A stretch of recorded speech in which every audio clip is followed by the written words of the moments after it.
No one wants to get angry or frustrated, but of course it happens. I have a couple of things I want to share with you that are going to help, and I think you're going to be surprised at what they are. Hey everyone, it's Ariel Andersson, mom, creator, and conscious life and creativity for parents coach. Yes, I am so excited to be here. Every week I'm trying to bring you new topics, and this week we are already launching into the tough stuff. Okay, it's time to just go for it. And I think it's very well timed with what's happening in the universe right now. Madness, anger management. I'm sorry. I have to approach this because there's a combination of things that I've been seeing out there with my clients and in our own home. And what I have noticed is when you are not on your path, when you are not getting time or space or respect to do the creative things that you need to do, or you haven't had enough focus or quiet peace space, or if your partner or the people around you are pushing your buttons or not respecting your core values or not listening or whatever it is that your point of view says, anger kind of just, there's a lot of tension around. And it ripples out to our little people, and ultimately it's us. We are responsible for coming back to those things that we mentioned earlier that will help.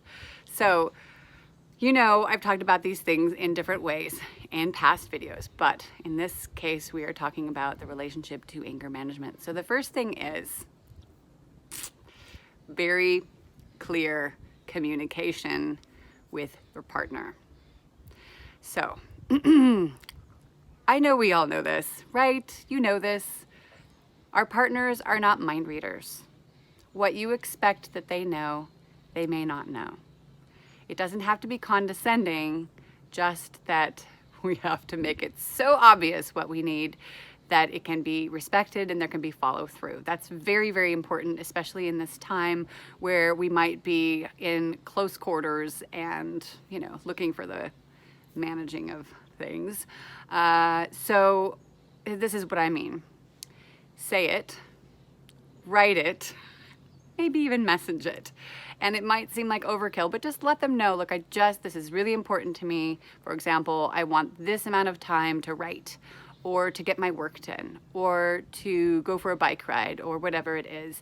Especially the person who has been the prime caregiver, the kids will tend to gravitate to you if it's mom or stay-at-home dad, and they will often just not respect those lines. But it's really not only their duty, especially little ones, it's the partner, and that can create massive tension if we don't find the way in that. And it can be setting a timer and saying that's when I'm going to be finished, and letting them know how much the time is. Let the partner know, let your kids know, and even small ones can respect that. You'd be surprised. So I guess in a way, it's that communication, that really clear communication is about boundaries, which we've talked about before.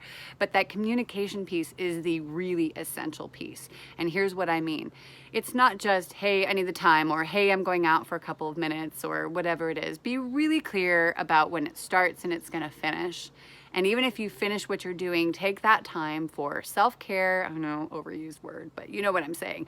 Read a book, catch up on something, take a few breaths, go for a small walk, whatever it is that you can do, fill up in that time. And if you need more time, then maybe you take turns for a minute, not a minute, whatever amount of time they get to, in our case, like go for a bike ride. My husband goes for a bike ride, he comes back, and then we take turns again, and then we take some time also to be together. I think that's also essential, and that will be the next thing, but we'll get there. So in that communication, it's also talking about why it's important to you. I really feel cared for when you respect the boundaries or the requests that I have. And when you don't, I feel like it doesn't matter. And, you know, in our case, or in some of my clients' cases, I have seen where the viewpoint of managing or being the overseer of children is very different. They'll just put them on the iPad or whatever. So you also have to really clarify what's important to you in that aspect. If they haven't been home a lot, the things that they've been doing, those other partners that are maybe now home, or if it's the weekend, don't have as much time, and they don't think about the fact sometimes that having your kid for endless iPad or dosing them with lots of candy just to get them off their backs or whatever is something that you have to just, a little bit's okay, that's fine, right? If that's your value. Maybe your value system is to have them on all day, but it is kind of makes them cuckoo, in case you didn't already know that, but that's another video. We'll come back to that another time, right? But the communication about why something's important to you, it's not about justifying it, it's having them understand why something is important to you. And it's not every time you take time, but it might just be, I need an hour a day for myself to be able to catch up on work, to be able to create something, to just brainstorm or take a nap or whatever it is that is important to you. I highly recommend that communication. The second thing is, is finding a place to really communicate with your partner or the people who are driving you nuts, and, you know, otherwise focusing your children. They don't need to hear all the details of the conversation. If they're a part of it, of course, have them for part of the time, have that conversation about, don't shake mommy in the morning every time to wake her up. She's going to be a grumbly bear. Like, I've had that discussion with my 3-year-old, and she forgets, and I just remind her, and that's okay. So you can have them feel like they're a part of the conversation, and then you could say, if you want to go play with your dolls right now, that's also fine. And then they feel like they're part of the grown-up conversation, and then they can move on. That's a big piece. And so it's sitting down and having that focused conversation on a regular basis to be able to get things out and not just have them explode out at the moments when it's not appropriate, meaning it's connected to something that doesn't make sense, like, that you didn't take your toast out of the toaster or some bizarro thing. And it often just comes from just not having time because you're tag teaming so much. You know what I'm talking about, don't you? There's this logistical tag team. If you have listened to, or if you have paid attention or been watching our podcast, we had Petra and Ondrej on, who used sort of what I call a relay system, where they would work in such a way where they would just hand off the kids. And then, of course, you have time when you're all connected as well. That's essential. But finding a way to really sit down when there are issues and talk about them so that they don't mount is not always easy. I get that. And after bedtime is not a great time. I would not do it at night.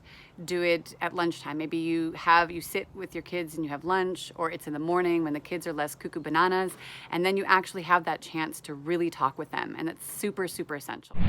The third and most important thing is taking time to be really present for those people that you're often getting frustrated with. So in the beginning, we talked about being present for yourself and keeping boundaries so you could do the things that you need to do and you want to do and you feel passionate to do. And now we're talking about making time for each other. When your kids are getting your attention, then they are not niggling you in the same way. And it's the same thing with your partner. And if you're also allowing them to have space for themselves, right? So each of us basically need to have time for ourselves, but we also need that time together to be really present. Non-electronic day is a massive piece of that. And we have talked about that on the podcast, Imperfect Parenting Podcast. And it's something that we will dive deeper into here again, but taking that time to not have your phone out and not have the TV on and not have the iPad on and not having distractions or whatnot. Just really go out and bike if you're in a place where there's no people, or read a book together, or make dinner together. I make it a thing that evening meals, as much as possible, we all eat together.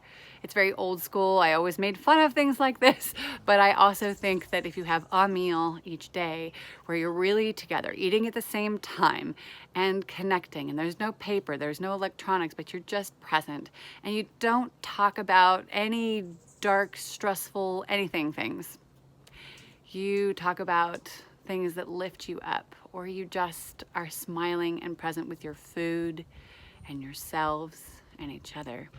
It's very powerful. Whatever activity is your family activity of choice right now, do that thing. Your kids will be different, your partner will be different, and you will feel different. And when I say different, I mean more grounded in each other. And if I could add a little bonus thing, even though I said 3 things, I'm always going to come back to mindfulness practices, whether that's taking some silence for yourself, meditating, or coming back to those 3 deep breaths that we often talk about. You need to find that presence for yourself. Now, some people find it through fishing or cleaning or cooking silently on their own. And that means making space for that. Again, those boundaries we talked about at the beginning, where you say very clearly, I need this space for myself to create. I realized the other day that was something that was important to me, and that even though I've been practicing in other ways, I hadn't thought about how much it drives me cuckoo to have everyone in the kitchen at the same time, which I never had before. Our kitchen was set up in such a way that no one wanted to be there. There was no place to sit, and I liked it that way. I had my big island to create everything, and I realized that that's the peace and meditative time for me. And so what is it for you?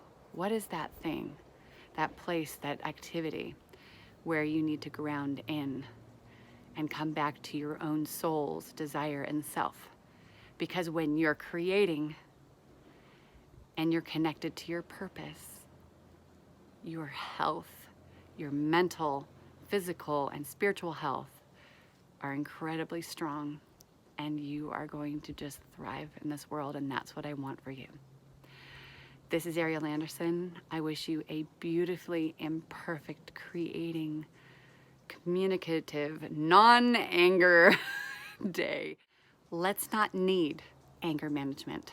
Let's let go of anger, exhaling it, keeping your boundaries, doing the things that you need to thrive and be on your path, and doing the things that you need to do and want to do and have to do from your soul outward to have the life and the love and the joy and the peace inside of your circle that matters most to you.